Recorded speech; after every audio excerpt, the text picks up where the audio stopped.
pillars that we tend to talk about, and then we will focus primarily on financial risk today and the things that you can do today to start setting up a program. Cool, thanks, Sig. So talking about the six pillars of what we call supply chain resilience, when we came through the pandemic and we're sort of starting to restart the manufacturing economy, it became clear to us that there were a series of pillars holding up manufacturing operations that most companies went through. And it wasn't that they focused on everything all at once, but there seemed to be a series of things that they had to deal with. And those are liquidity, labor, parts, demand, transportation, and then as we evolved, we added in capability and capacity. And if you think of yourselves as a factory and you say, what do I have to continue to meet the obligations to my customers to deliver parts? These are the things that can jump up and bite you. So immediately post-pandemic, there was a lot of issue with, are we going to have any cash available to operate the business? And the TARP funds were offered up and provided sort of an immediate answer to that question. So, the next thing that followed was labor. Okay, people are afraid of coming back to work. Am I going to have the labor available at my factory to make that work? Parts. Okay, has China restarted? Have the global supply chains moved? Do I have enough inventory on hand? So do I have the parts to actually manufacture the goods that I'm after? And so each of these pillars have to be present and operating effectively in order for a company to do business. In managing supply chain resilience, it's really about trying to do three things: to get ahead of problems with these pillars, identify if something is likely to interrupt one of them, to sense if something has been interrupted and react accordingly, and then when something actually occurs, how quickly can we repair that pillar and prop it back up so that the manufacturing operations work effectively? Yeah, so essentially any supply disruption is going to be caused by one of these six pillars. It is. Right? A failure in one of these six. And the other thing that's interesting is these six pillars relate to each other. Right? You can have a liquidity problem, and then all of a sudden that can lead to a labor problem if people aren't getting paid. It can lead to a parts availability problem of your subcomponents because you're not paying your sub-suppliers, right? So there's a lot of interrelationships between these. And it's important that companies think about risk holistically with all six of these, not just one. Exactly. But risk is complicated, right? It's really hard. And for companies that haven't done much with it yet, it's important at least to start with baby steps and start with one. So we thought today we would start with financial risk, which is one that's been followed in the industry, in the automotive industry at least now for 20, 25 years. There's a track record of doing that. It's probably the simplest way to start. So that's what we want to focus our attention on today. Indeed. And I think it's important if you think about that impact of liquidity, it really can go around that system cycle pretty quickly. Lack of liquidity caused companies to defer maintenance on machines so that their capacity to manufacture, their capability is cut into. Lack of liquidity would cause you not to do the innovation you need to do in order to keep up with the ability to manufacture.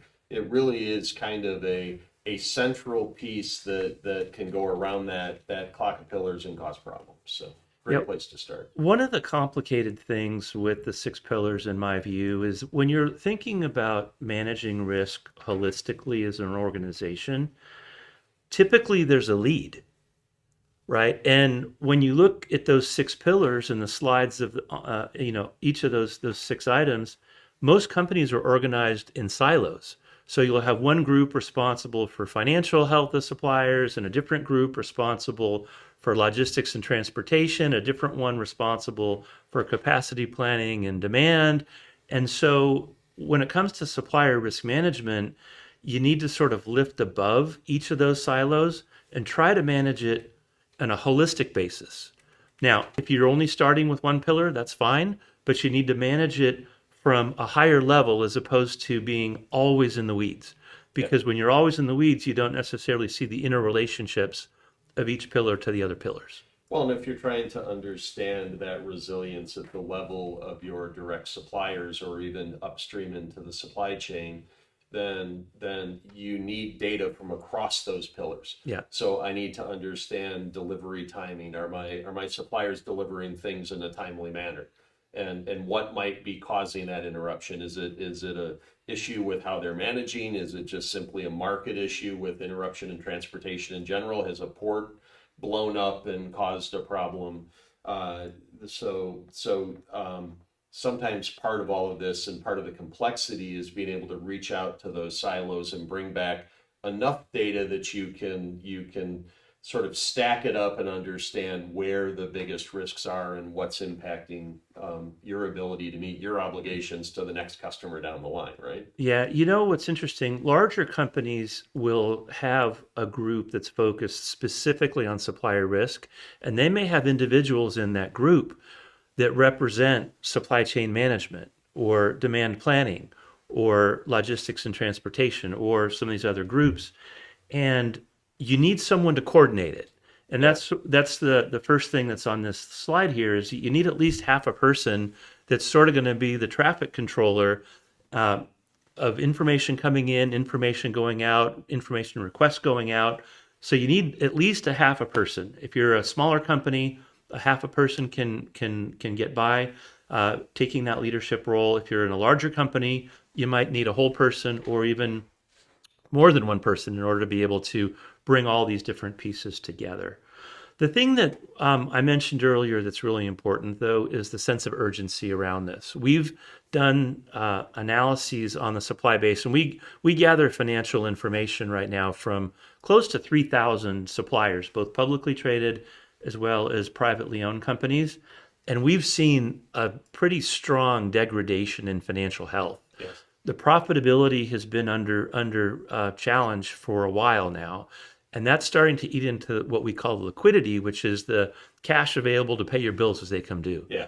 And this steady decline has come to a point now where we have a lot of suppliers that are on the border of being in a red status.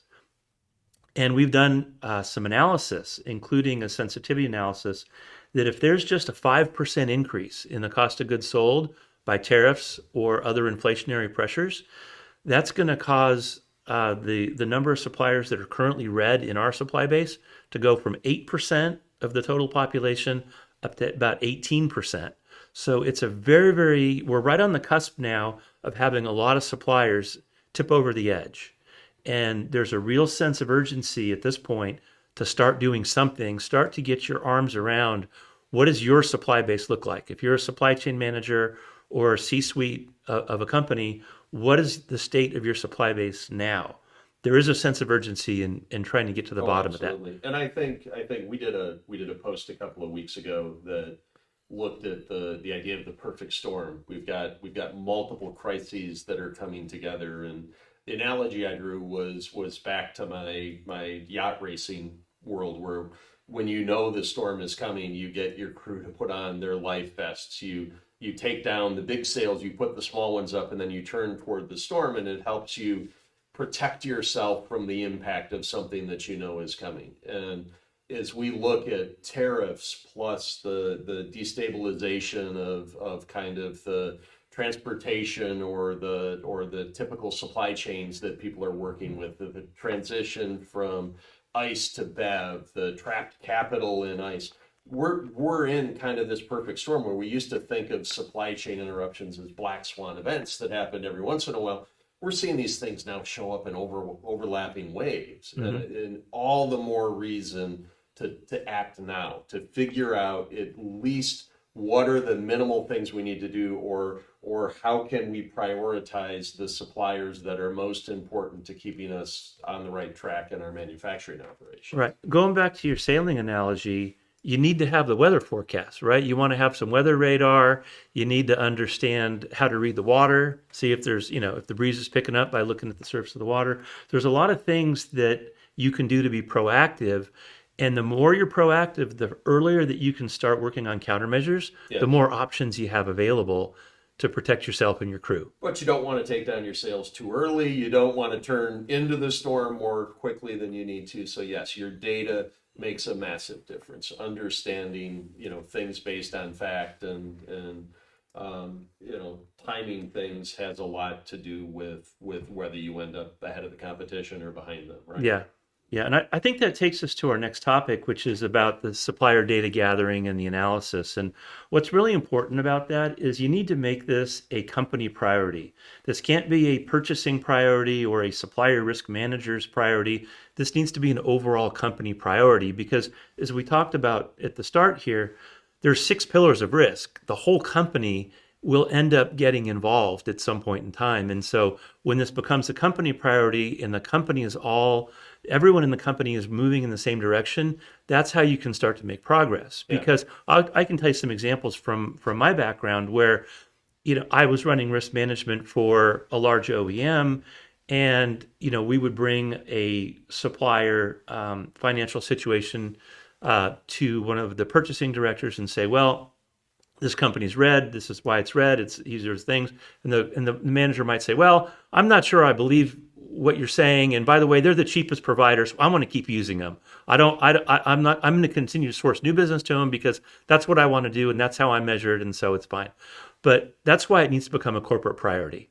Because if people have individual priorities, then the company's not going to be moving together, all rowing in the same direction. So it's very important from a communication standpoint with the supply base as well as internally that everybody's on the same page and understands it's a corporate priority, not some extra thing that someone's asking somebody to do. But I want to say that it's unreasonable to expect that everybody's going to be on the same page all of the time, and that waiting for that perfect moment where everybody has just the right data and everybody agrees on how to interpret it and everybody agrees on what the right decision is, waiting for that ends up kind of leaving the company in an analysis paralysis, if you will. You've got to, you need to have in a way a bias towards action. You've got to kind of do what you can now and make it work, right? Yeah.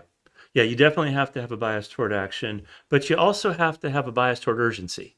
And so when it becomes a company priority to gather and analyze the data, that means that you also need to be doing it on a very regular basis.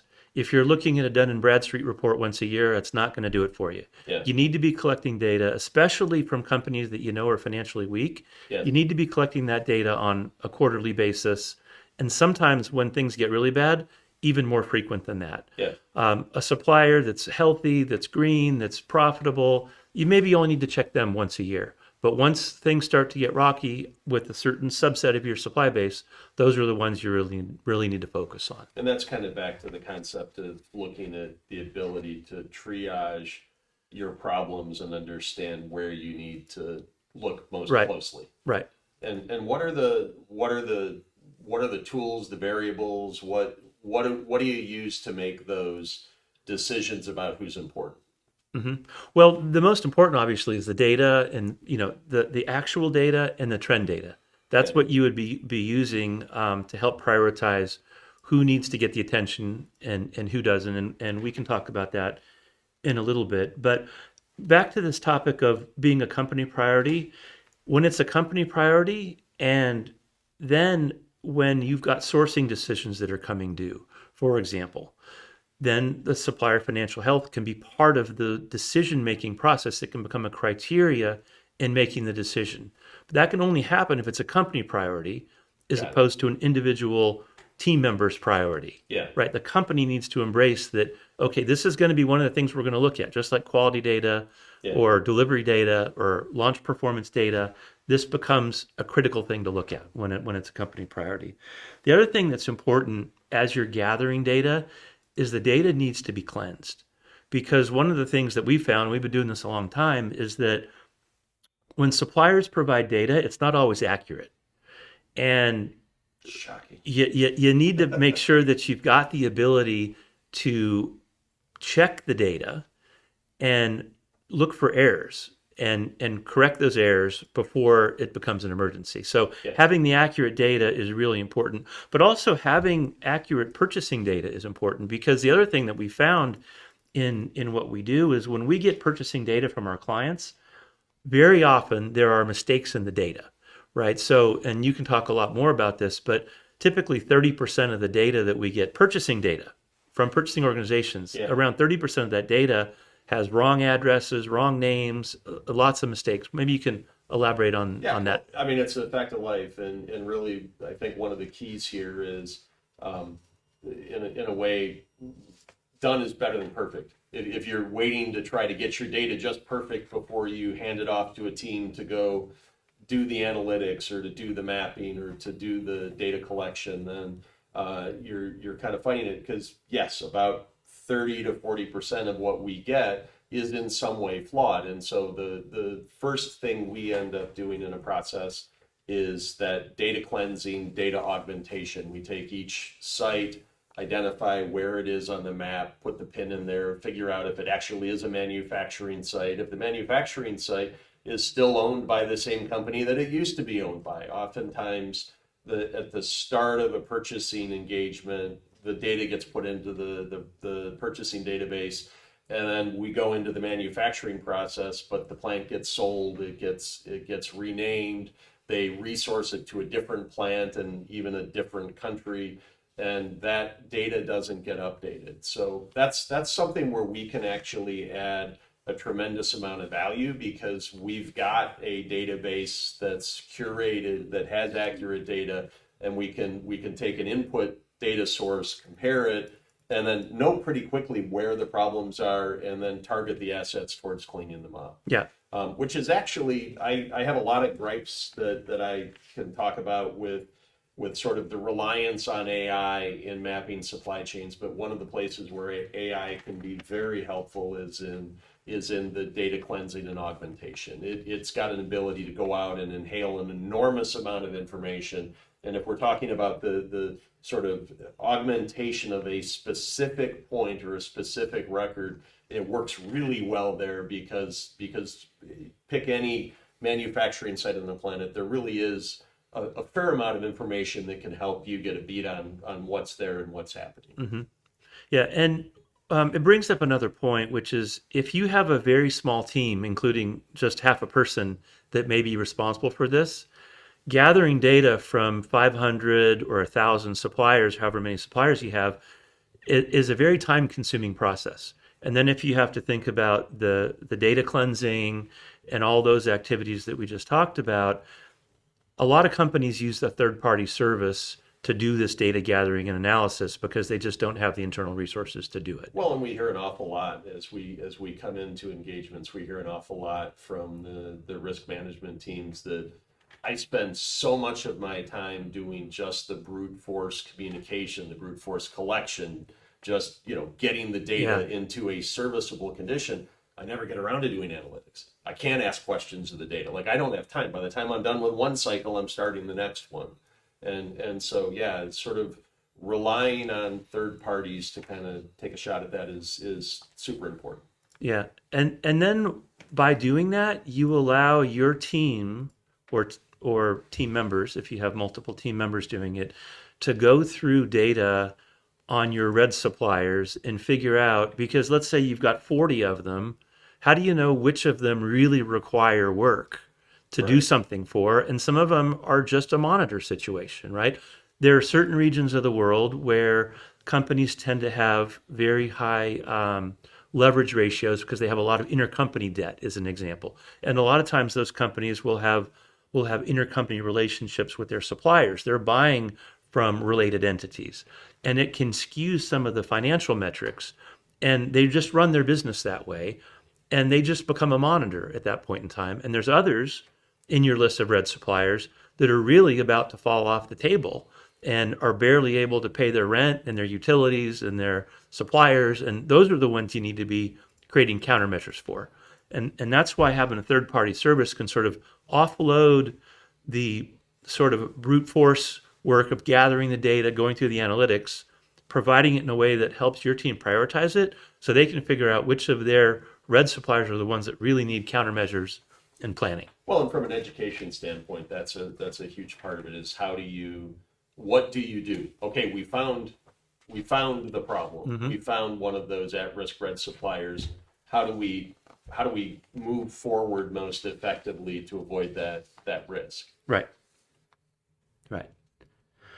So as you're doing that, there are some things to keep aware of. Number one, as we've just been talking about, you have to do more than just collecting the data. You got to do something with the data you collect. Yes. And that's how you help prioritize what actions need to be taken. And some of the things you can look at are the severity of the financial problem. Are they like about to run out of money? Have they violated covenants with their bank? Are they in a forbearance situation? And is it a situation where they're literally about to run out of cash? Yeah. What does their trend data look like? What's happening with their other customers? Are other customers leaving or giving them business? Yeah. What all of those types of things become part of your countermeasure planning when you get one of these guys on your radar that needs to be looked at. You also need to be cognizant of the supplier's operational condition, right? Because as we saw from the pillars chart, a lot of those pillars relate to each other. And very, very often when someone has operational problems, a lot of times those are caused by financial problems. Yeah. Because they're no longer able to do their preventive maintenance on their machines because they can't afford it. So they let it slide and then the machines start breaking and things start to cascade. So you've got to have eyes on the ground for operational assessments. And one of the things that we always did when someone was a red supplier, we would do an on-site assessment of that company if it moved beyond sort of the monitor stage of red. Yeah. When it became time to create a countermeasure strategy, which is very important, not just look at the data, but actually put a strategy together so you can figure out how to get out of it or how to mitigate your risks, you have to have the on-site assessments. There's a lot of things that you want to have your people that go visit the supplier look for. Are other customers leaving? Are other customers pulling ahead orders? Are they building banks? What's happening with respect to equipment condition? Is your tooling all there where it's supposed to be? Is it all labeled like it's supposed to be? Because if the company files bankruptcy, you got to prove that the tooling is yours and not theirs. Right. Right? So if you've got finished goods that you're storing there or work in process, is it stored in a way that's demarcated so it's clear that it's property of your company and not property of the supplier at that point in time? Those are things that all need to be looked at on site, and you can't really do that from a desktop exercise. You need to send somebody, one of your supplier quality specialists, for example, to the site. They need to have a checklist, and they need to start working through a lot of these issues. So not to turn it into a commercial, but being able to offload the data collection and cleansing to a third party, freeing up your staff for those types of issues to be able to do that work in the field is an important part of the process. Yeah. Right. And there are different types of countermeasures that you will look at when you have companies that are beyond a monitor stage. They're red and they're beyond a monitor stage, and you're getting very concerned about them. So you have the ability, for example, to build safety stock, right? That's one of the tools in the toolbox. Another tool are these tooling audits, which we just talked about. Yeah. On-site monitoring or support. It is not uncommon when a company is red and is really struggling that their customers or customer will send somebody to basically babysit, right? They will have a monitor there. Sometimes it's a third-party service that they will contract with, send them in there to monitor the operations. Sometimes it's an employee of the company will go in to do that. But a lot of times that is another tool in the toolbox that becomes eyes and ears on the ground. Specifically to understand what happens. And, we did this multiple times, and we would then understand, when does a machine break? Okay, will the guy from, that's responsible for fixing the furnace come and fix it? No, because he wasn't paid last time he came. Right. So then you got to go reach out to that guy, and you got to pay that guy so he can come and fix the furnace so you can get your parts. And you only do that when you got someone on site, because otherwise you don't know, or it's too late, and we've seen you get some of that built into the mapping side of things. Yeah. If your mapping program is reaching out and communicating directly with your suppliers, you have the opportunity to say, okay, for this part or commodity, what is your safety stock? How much do you have on hand? Do you have other stock that's on site, off site? Do you have an alternate method for manufacturing? Right. So that part of the core supplier profile within your mapping application becomes some of those fundamental variables in understanding their resilience in the event that the facility has issues, right? Yeah, yeah. There's two other points I wanted to make before we move on to the next slide, which is the first one is this concept of what I would call a volunteer fire department. Unless you're a major OEM, like a General Motors or a Stellantis, where they have quite a few people working in this area, you're going to have to deal with sort of a voluntary fire department as opposed to having a dedicated fire department. Yes, makes sense. And what that means is you'll have people from supplier quality, you'll have people from engineering, you'll have people from finance, people from supply chain, and people from manufacturing even, that will come together, and maybe they've worked on some of these types of challenges before as a group, but they have their day jobs, and they'll come together in a crisis type situation to, in a cross-functional manner, deal with all the issues that are going to come up. Yeah. So number one, when you've got one of these that's really starting to teeter on the edge, assemble your volunteer fire department. Get your volunteers from each of those core functional groups together, and don't forget the legal department, because there are going to be potentially legal ramifications if a company files bankruptcy.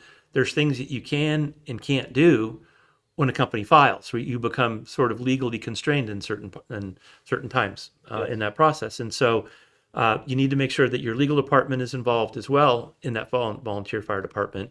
And what's also important is sometimes you need to be able to get quick either loans, or you need to get price increases in place quickly. So having the finance organization as well as the purchasing organization in the room together is helpful to avoid the finger pointing and to allow for faster decision making as you move forward. Yeah. And then that's why it becomes a company strategic priority, because as you're starting to do some of these countermeasures, there may be some costs involved. There's going to be resources involved to do it.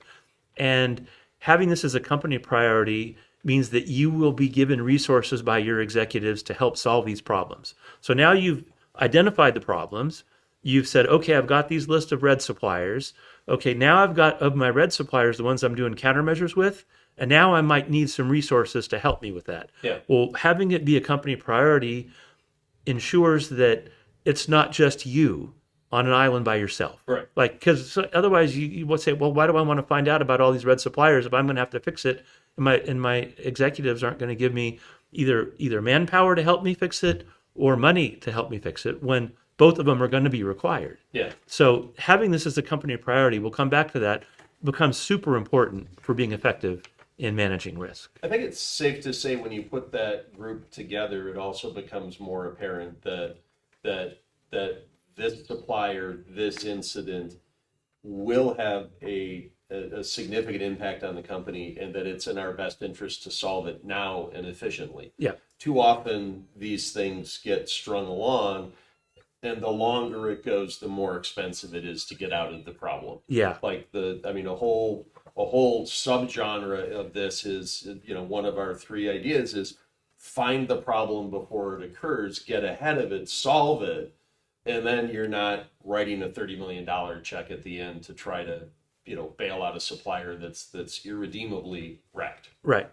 I had a situation one time earlier in my career where I was dealing with the director in one of the commodity groups. We took to him a red supplier and said, look, this company has come in, they've been asking for price increases. You don't want to give it to them, but look, they're red, they're really red, they're about to run out of cash. And that buying director said, I don't care. My bonus is based on my financial performance. I don't care. I would rather they fail and it comes out of your budget than I pay out of my budget a price increase. Yeah. And instead of something that would have been $100,000 to $200,000 problem for us to fix at the time, that everything festered because they didn't want to do the right thing, and it became a $5 million problem once the supplier fell off the table about 2 months later. Crazy. Right? And we had time to fix it. They didn't want to fix it because they were worried about, it wasn't a company priority. Right. In their view, it was not consistent with their performance evaluation, so they didn't want to do it. Yeah. whether or not it was in the best interest of the company or not. Focus is in the wrong place. Right. Yeah. So that's why it's really important that this be a company priority. Yeah. Yeah.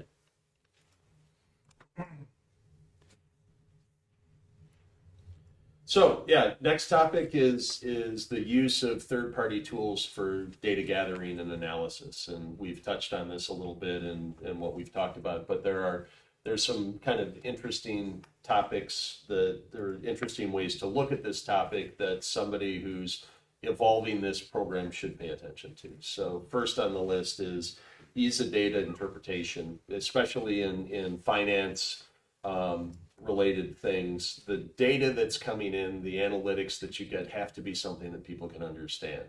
If you hand kind of a regular buyer a deep financial analysis of a company, that isn't necessarily going to help them connect the dots in a way that helps them understand the problem and make the right decisions. So there has to be some kind of a rating system and some sort of a analysis that helps them understand the core issues and understand the impact of those issues and the probability that those issues are going to impact the company. Does that make sense to you? Absolutely. Yeah. Absolutely. Workload transfer. Again, you spoke to it, I think, earlier in the process. Too many companies are operating resilience on a small team, half a person here, half a person there.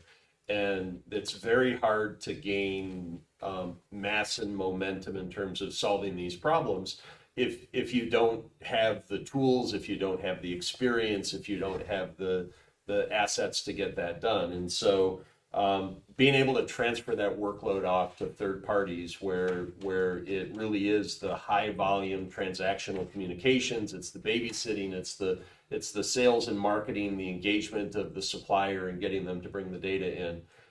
You can't substitute or you can't get away from the need for the company to have intent, to be behind the data gathering, to say this is a priority, to say we have executive sponsorship and leadership of this.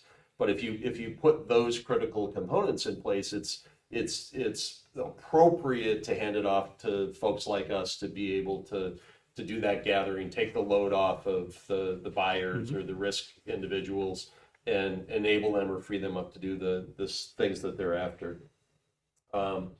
Data portability is another issue. We see an awful lot either working within supply chain mapping, financial resilience, or some of our other modules that the ability to get the data out of our system and into the information systems used by the company is a really important deal. If there needs to be an API or there needs to be export mechanisms, and the data has to be gathered and managed in a way that it can find its way back. So if you've got a unique site identifier that's used with the company, that needs to get passed in as part of the onboarding engagement process, and then we need to be able to pull the data back out and integrate it into the workflow within the company as we go to use it, sort of following the data gathering process.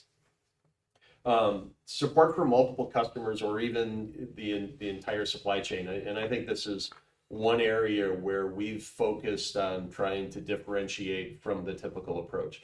Very often the sophisticated supply chain risk systems as implemented by OEMs or large tier ones are purpose-built systems, probably in-house, maybe one of the big commercial vendors where they've dropped $500,000 to stand the system up. Almost exclusively those systems are built around serving the needs of one customer. It's the OEM that's collecting the data comes in and it's used to help them make better decisions. And very rarely does it go back out and help the supplier itself make better decisions.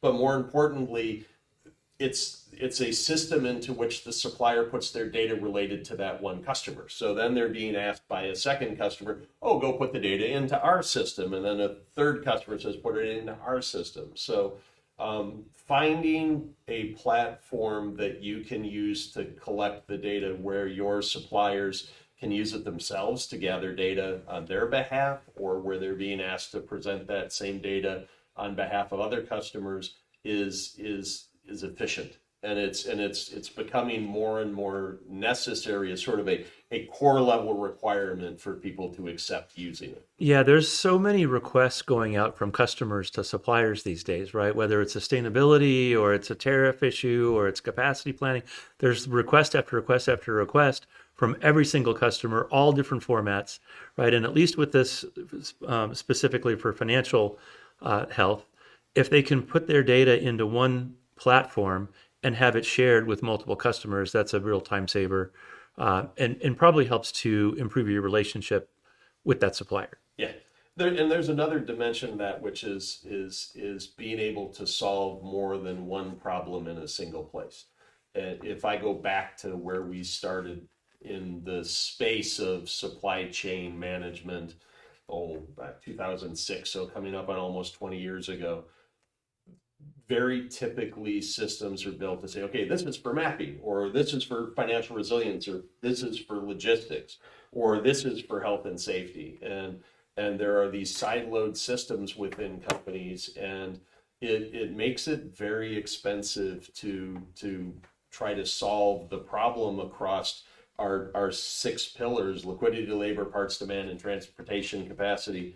If I can't have one place to try to solve those multiple problems. So finding a platform that isn't built for a single pony, but is built to work across multiple problems. What's the problem today? Today, the problem is liquidity, but we really quickly move on to, transportation or parts availability, which gets us into wanting to look at mapping. Well, do I have a platform where I can do both of those things?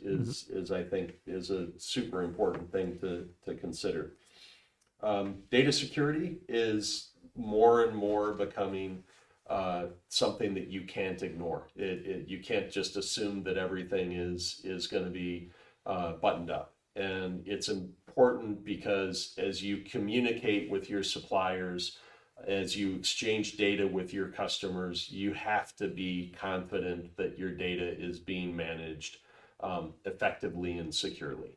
And so people are relying more and more on international standards, ISO standards, AICPA, SOC 2 standards for understanding that a company has in place the necessary cybersecurity protocols or best practices to ensure the data is held securely. And that's important. And, you can't underscore enough the need to pay attention to those issues and work very closely with your vendor to ensure that they're staying on top of it, right? Yep. Providers being open to feedback. I think this is one that's very close to our heart and how we work. A massive amount of innovation occurs in our company on our platform as the result of customers asking questions.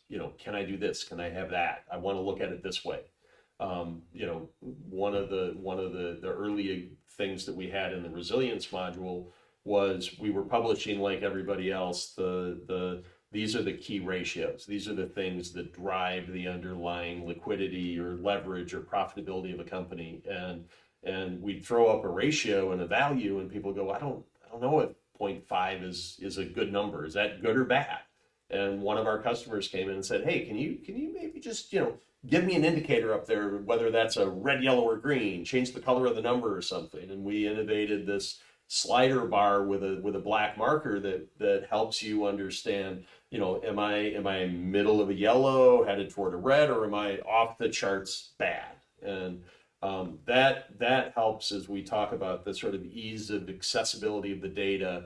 That helps people that aren't financially experts understand more clearly what's going on. And that was a customer idea. That was a customer idea, and we implemented it pretty quickly. Yes, we did. Yeah, and that's it happens a lot. Yeah, and I freely admit to that because we're smart, but our customers know what they want to do. Yep. And if you listen to that, we end up with a better product. They end up with more capabilities, and it's a really good thing. Community sharing and learning. I am a strong believer that the way out of the crisis that we're in, the way to stabilize manufacturing globally, is for there to be more cooperation, more communication. It's not going to be government regulation or tariffs or those sorts of things that stabilize supply chains and get us to producing things effectively. It's going to be companies learning to trust each other through the exchange of information, the responsible use of that information, and then the development of better systems to better manage the resources that we have and to deliver products to the market more efficiently. And cooperation is what that's all about. I think there are some OEMs that get that. I think there are others that are more challenged. Our friends at Plant Moran do the Working Relations Index that kind of measures some of that. But I think it's clear that those that are finding a way to cooperative exchange of information using effective tools are stronger, more resilient, and more profitable in the long run. Finally, there is and we'll just touch on it really quickly, the network effect. That if you get 5 of your suppliers to provide the data and you get some confidence in them and life gets better, you get 10, it gets even better. The more of your suppliers that get onto a system, the more problems you're solving on that system, the more suppliers in the network or in the supply base that are getting on and doing risk management, the stronger the entire network gets. So it's important to just make progress, and each incremental bit of progress gets you further ahead faster. Yep.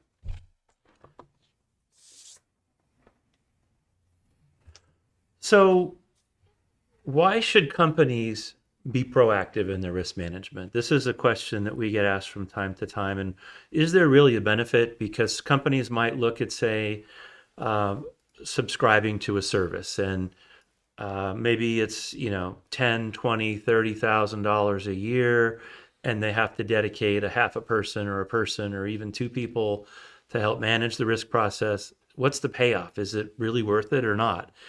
And the answer is overwhelmingly, it's very much worth it. There's a reason that all the big OEMs have been doing this for 25 plus years. It's because they need to do it to mitigate their risks of production loss. Yeah. Because when you're a manufacturer, the most important thing to you is production and being able to get your parts to your customers as they need them. So it's much cheaper to fix a small problem than it is to fix a big problem. So when you're doing proactive risk management, you're finding the problems soon. You can fix them while they're small instead of waiting until they become such a big problem that they become, number one, more expensive, but also not only more expensive, but very disruptive to your operations. And that's what really happens in these cases. When you get a supplier that becomes insolvent, and there becomes a legal process involved, even if it's out of court, you have the lawyers, the banks, the financial advisors, you're on the phone 8 hours a day, conference call to conference call to conference call, internal, external, with your outside advisors. It's a very time-consuming process. And you avoid that when you can take action early. If you don't take action early, and you get hit with a surprise, then you have all these things. You have a lot of disruption for the people in your organization that are going to be responsible for picking up the pieces and keeping your production running. It's going to be a lot more expensive. And you're also putting yourself at risk of disrupting your customer, right? So you're now putting your corporate reputation at risk, and it can become a business liability if you haven't proactively managed your risk. And one of the things that we're starting to see with a couple of the very proactive folks in the industry who've been doing this for a while is they're starting to look at their supply base and ask questions like, what are you doing to manage the risk in your supply base? Because if you're doing a better job of managing risk than your competitor, I'd rather give you the business than give them the business, because it's a competitive advantage for me that I don't have to worry about you, because you got your stuff together and you're managing your suppliers and managing your supplier risk. It shouldn't be my problem as your customer to have to worry about your suppliers, but it ends up happening a lot when people are flying blind. Yeah. And so it's really important. We've done some analysis depending on how big you are and how many disruptions you're talking about on an annual basis. If you were to save even one major supplier disruption, the cost of doing proactive risk is going to, ROI is something like 500 to 900%. Yeah. I mean, it's massive. And that's why you want to do it. It takes some effort up front, but it's actually really a time saver and a business differentiator with respect to your customers as you move forward. And it's not just cost avoidance.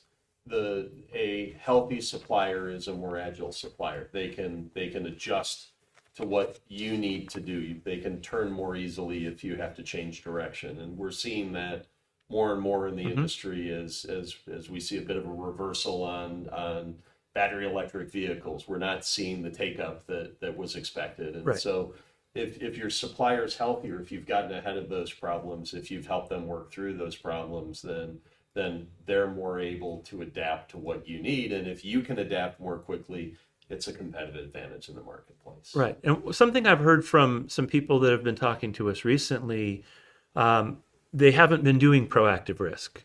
Well, apparently the other customers of that supplier had been doing proactive risk, and they all knew before this company knew. And they were all able to get out, or mostly get out, and resource the business elsewhere. Yeah. And what happened to that company that didn't know? They were left paying for dinner for the whole table. Right. Right? Yeah. Because everybody else got out and they got the check. Yeah. And so it's really important that you be proactive, start slow, it's fine, step by step by step, and you can improve your organizational competence in this area, but you're never going to get there without taking that first step. Exactly. And the ROI makes it a no-brainer to get started. Of course. So one of the things we mentioned earlier was this corporate company-wide initiative. That risk needs to be a company-wide initiative. Part of that involves understanding the signs of distress.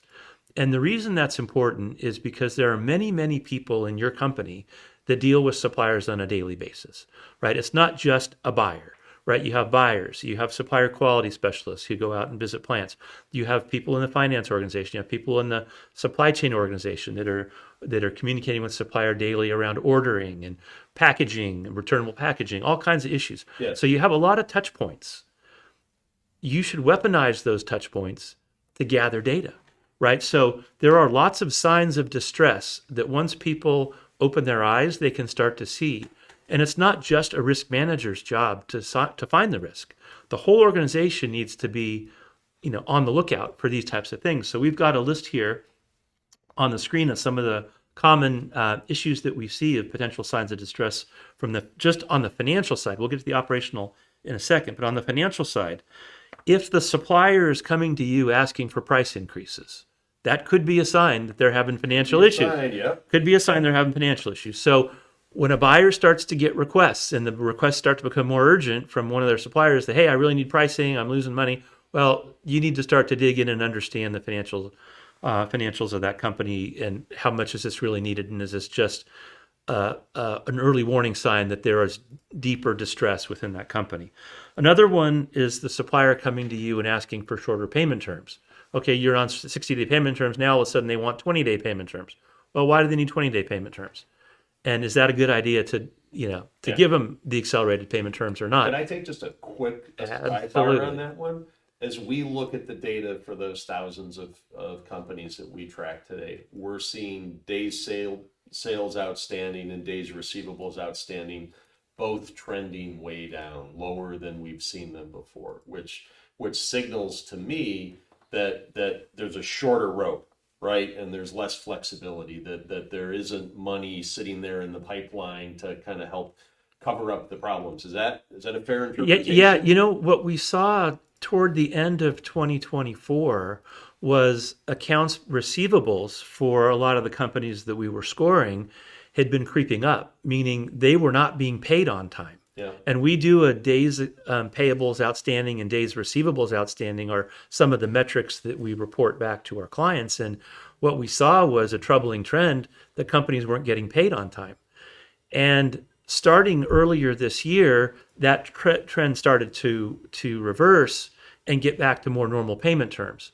So the good news is they're back on normal payment terms. The bad news is that slack in the chain is now out of the system, because if someone's late, in paying you, and then they just kind of catch that up, that gives you cash as a supplier, which is great. Yeah. But that one-time cash hit is now out of the way, and there's no more slack in the chain. Yeah. Once that happens. But them coming to you asking for accelerated payment terms is another one. Sub-suppliers of that supplier calling you and telling you that they're not getting paid. That's another sign that your buyers should, if they're starting to get calls, your buyers are getting calls from sub-suppliers, that's a sign that you need to really be doing some diligence. Inbound calls from competing suppliers is another one. You might have a competitor of your supplier that's calling you saying, everyone on the street knows they're about to go down. We got capacity. We're ready to go. We're ready to take over that business. You start getting calls like that, you got to be doing diligence. Sign, yeah. Might be a sign. Industry rumor mill is another one, and that's where a lot of the competitors might be hearing some of this stuff. Is if industry rumor mill starts to really be churning, there's a sign that you got a supplier in distress.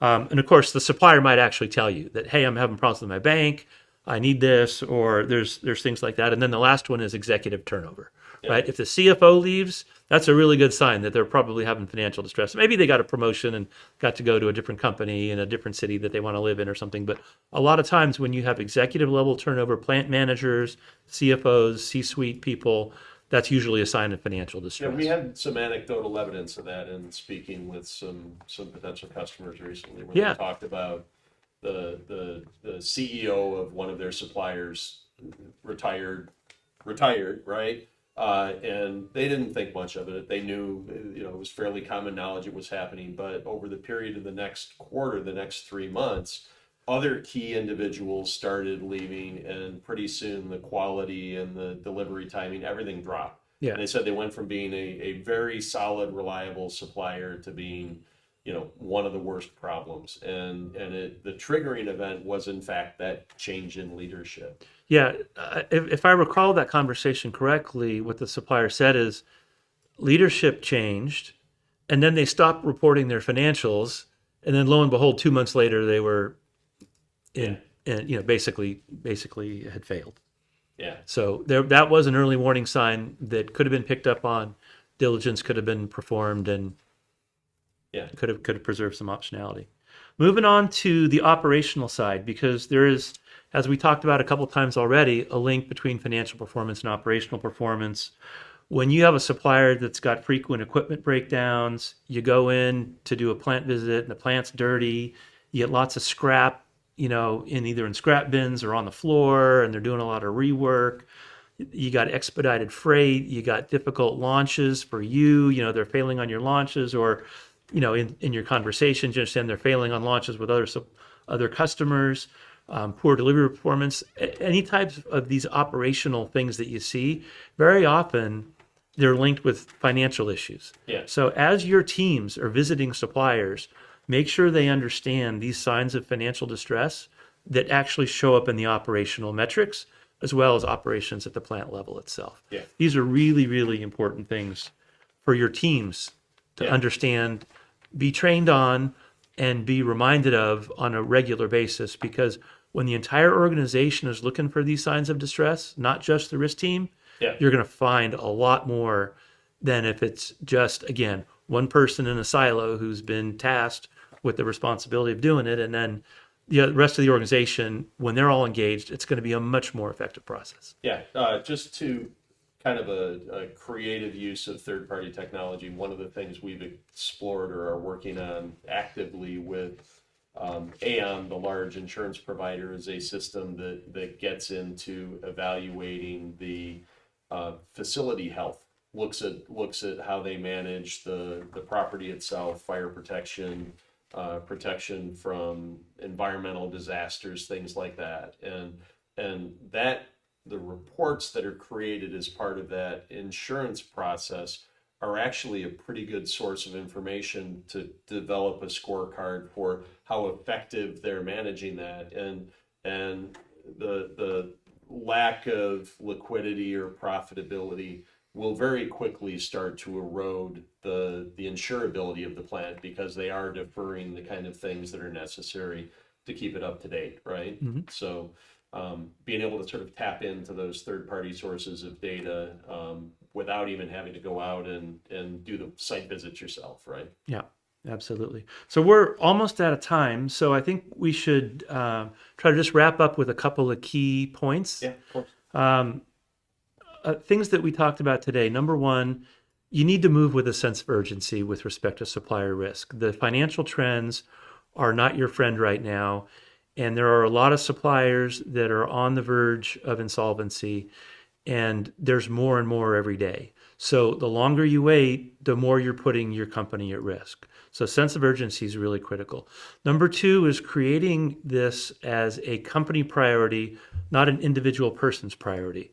The entire company needs to be engaged and aware of this because it preserves optionality, allows for better data gathering, more wholesome data, fulsome data that can be collected to allow better decision making. And then the last one I think is really important is clear communications. Clear communications internally. That's why we talked about this concept of a volunteer fire department, and also clear communications with the supply base. These are all things that are really, really important to have an effective program.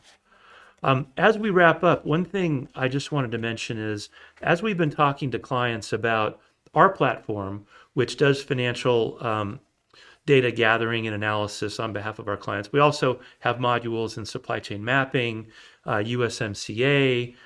We have facility risk. We have quite a few modules, that we offer to our clients. But what's important here is that a lot of companies, and the reason we want to do this show here today is a lot of companies just don't even know where to start. Right. And so one of the things that we're doing in the month of October, November, and December is we're offering consulting services to allow new subscribers to our platform to get free consulting to help them work within their organization, work within their own processes, their sourcing processes, their purchasing processes, helping align their organizations on why this is important. So we're providing those types of consulting services to a very limited number of subscribers on a free basis up to a point. We're going to provide some free consulting along with subscriptions for the next couple of months to help people get started, because we're at a really critical time in the industry, and it's very, very important that companies get moving, and we want to remove every obstacle and barrier that they might have in order to be able to do so quickly. Yeah, I would go just one step further and say that you don't necessarily have to be a subscriber of the system today. If you're a good candidate and you just don't know where to start, we're willing to put a little effort up front for this limited number of companies, as we're able to over the next quarter, to help you frame your problem, right? Explore the space, explore the ROI, understand the benefit, with the expectation that when we're done talking, you're going to go, yes, here's a good way to move forward. This is, it's time to subscribe to this module or that module, or to tackle this particular problem is first on the way. Yeah. So. And we have a website. It's elmanalytics.com. That website has information about all the different modules we offer. We have some walkthrough documents that show the key functionality of our different platforms. We also have a resource library there. And we also have a link to our newsletter. We have a weekly newsletter published every Friday. And it is a really great resource for your organization. A lot of our clients actually, and even companies that aren't clients yet, somebody receives the newsletter and then forwards it around to their company on a weekly basis, because it's supply chain related news digested in very discrete packages. So it's a very quick read, just a couple of minutes. You'll get a whole week's worth of news all about supply chain and supply chain risk related issues, fires, floods, bankruptcies, executive changes. A lot of the stuff that we talked about as signs of distress, that is in that newsletter. Yeah. And that's a free resource available to anyone. You just have to go to our website and you can subscribe. Thank you very much for your time today. It was great talking to you, Thor. Thanks.